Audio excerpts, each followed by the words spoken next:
Hello, seventh grade parents. My name is Becca Scott, and this is your virtual Meet the Teacher and Curriculum Night for August this year. A little bit about me. I have been teaching for a long time now. This will be my 18th year, and it's my 5th year here at CFA, and I am grateful every day to be a part of this wonderful community. I have taught 6th grade math, 7th grade science, 8th grade science, Genius Hour, and I'm currently teaching an elective called biotechnology. So I love to learn and I love to teach the math and science and get kids really pumped about these subjects. I do have a son here. He's 9. His name is Tucker, and I've been married for almost a dozen years now. We have a dog named Tracker who annoys the mess out of me, a leopard gecko named Spot Squad, and then we also have a classroom pet named Bob, who we will get to later. In 7th grade, we focus primarily on life science. We do a small unit on weather at the beginning where we focus a lot on hurricane tracking and the formation of these storms and looking for weather patterns. We'll also talk about climate zones and Earth's atmosphere in this unit and a little bit of heat transfer.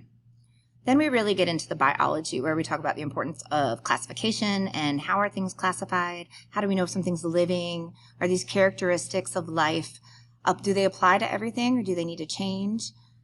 We look at ecosystems. We study Africa, watch some Africa webcams, and get some real life data to see the interactions of the animals at the Kruger National Park. And we also study population dynamics here, and we bring in a lot of graphing with predator-prey graphs and limiting factors in an environment. We also look at the physical and behavioral adaptations of these animals that allows them to be so successful in these different climates. We will get down to the chemical makeup of macromolecules and nutrient cycling through animals and plants and our environment. And we will go in depth into the structure and function of vascular plants as well as photosynthesis. We also talk about viruses, bacteria, and cell biology. So it is a big, busy year. I honestly think the grade is the least important part of learning. Learning is something that should be joyful, that students want to know more about. So more important than getting an A on something is, did you learn something? I also love to give students a chance to go back and make corrections and improvements on their work because that's when they can demonstrate that they have learned even more. So what you can expect in this class are alternate forms of assessment. You might not see a test. You might see a summative project or a short essay or a lab practical instead of a traditional multiple choice test. There will be lots of student choice in how they choose to show what they know, so they can use technology that they are comfortable with and represent themselves in the way that feels most authentic to them. They will be given rubrics, which will specify the criteria necessary to demonstrate success, so they know exactly what they need to do and how they can show that successfully. And then on the rubric, they will be given a chance to go back and make improvements where maybe they didn't quite meet the criteria. I will be giving very detailed feedback on those rubrics. And again, I love students to go back and redo it. There's no such thing as a final draft. So I would love students to go back and redo their work until they are proud of it. Grades are calculated on a point system, which means that students will just be accumulating as many points as possible throughout the semester. The point value will determine more of the weight. So if it's a 50-point project, that's pretty intense when most classwork and homeworks are 5 and 10 points. So the point value will kind of tell you how important the assignment is and how much it's going to affect your grade. Students will be graded in a couple of different areas. There will be assessments, notebook checks, homework, classwork, labs, activities, and current events. 7th grade does take an exam in December in science. My philosophy behind this exam is that I want students to have a successful experience with studying and then achieving. So I will explicitly teach study skills as well as test-taking skills to help prepare them for this assessment, and they will do beautifully. I'm really trying to limit the technology that I expect students to be proficient with. So here are really just 4 that I want to stick to. One is Zoom. Zoom, if you crash or Zoom kicks you out, please just shoot me an email right away. It's going to happen. Don't get frustrated. We will get together later and we can do a personal Zoom. But if Zoom for some reason isn't working while you're home, please just immediately open up an email. You can try again later, but just let me know that you're having tech problems because communicating, I think, is going to let us avoid a lot of frustration. Google Classroom, I have a cheat sheet here for students, and most of us are pretty familiar with it from last year. We will be doing tutorials in class throughout the week to increase our proficiency with Google Classroom. There are some little tips and tricks, such as making sure that you need to hit mark as done, that we will remind students to do. Parents, you can get a report from Google Classroom, but I wouldn't be overly concerned with that, because the real grades, the grades that are being marked, will be in my backpack, not necessarily in the Google Classroom. All the G Suite functions, so we need to be good with docs and slides and forms and sheets, and we will practice all of those this year, and your student will leave 7th grade proficient in all those G Suite applications.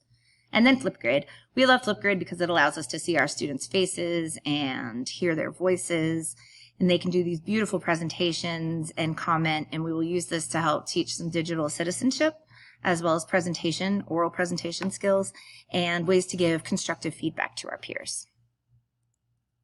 Some extra info for you is that I do keep a snack cabinet. It's a very popular cabinet. I fill it up on Mondays, and when it's gone until I fill it up again. So I am always in need of snacks for these kids. They're not for me, I promise. The kids are always hungry around study hall, and sometimes they forget their snack, or they have practice after school, or they just took a test and they're hungry, and I love to be able to provide them with a snack. So healthy snacks, especially your reject snacks. If you recently bought something that your kids won't eat, somebody else's kids will eat them. Please send them in. We love fruit snacks, Goldfish, mandarin oranges, especially when the bags of those are on sale. The Lance cracker packs, like the peanut butter crackers, Cheez-Its, anything that's on sale that you would love to send to us, I would greatly appreciate. We also have a snake named Bob. He is maybe 8 years old. I've had him for about 4 years. He is very docile, very friendly. He likes to snuggle. It's weird to think of a snake snuggling, but he likes to get warm on you. Bob loves to go home for the weekend and get some attention. So if you or any of your children are interested in checking Bob out for a weekend or over a holiday, please let me know. The sooner the better. We can set him up to go home with you. You don't have to worry about feeding him. I can do that part for you if that grosses you out. But it's a really good experience for the kids to be around a gentle, friendly reptile, and to have kind of that responsibility of taking care of something. And last but not least, we have our contact info. So the hub is your best friend. That kind of replaces the homework calendar from last year, and that is going to be where all of our plans for the week are. They are fluid. It's a best guess of how our week's going to go, but it might change from day to day, depending on the pace which we get through each class.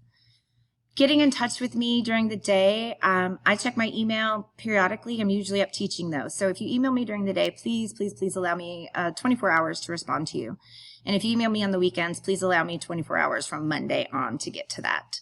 For big discussions, if it's just too much to type, we can talk on the phone, we can Zoom, we can use Google Meet or FaceTime to really have some serious conversations if that's what your student requires. My goal is to provide you with consistent but not overly informative news and updates. I will help the kids daily in class via Zoom in study hall so they can get personalized help as needed. And I promise, or I really, really promise, this is my goal, to read and respond to your emails with compassion and understanding. And I hope that you will do the same. That a short email is not meant to be quippy. It's usually just, I'm trying to get back to you before a class comes in, or it was just an easy answer. I do want you to know that my goals for this year might be a little bit different if I've taught some of your older students. While, of course, the science and the education is very important, and that is what we are in school to do. In this order, I want to keep our kids safe first. I want to lower their anxiety about the current situation second. Third, I want to make them laugh and feel joy within their day. Fourth, I want to make them feel loved and safe. Again, safe, I guess. And 5, I want to teach them something. So in that order, those are my goals for your student this year. Please feel free to shoot me an email if you have any questions. Otherwise, I will see you during our live question and answer session. Talk to you guys soon.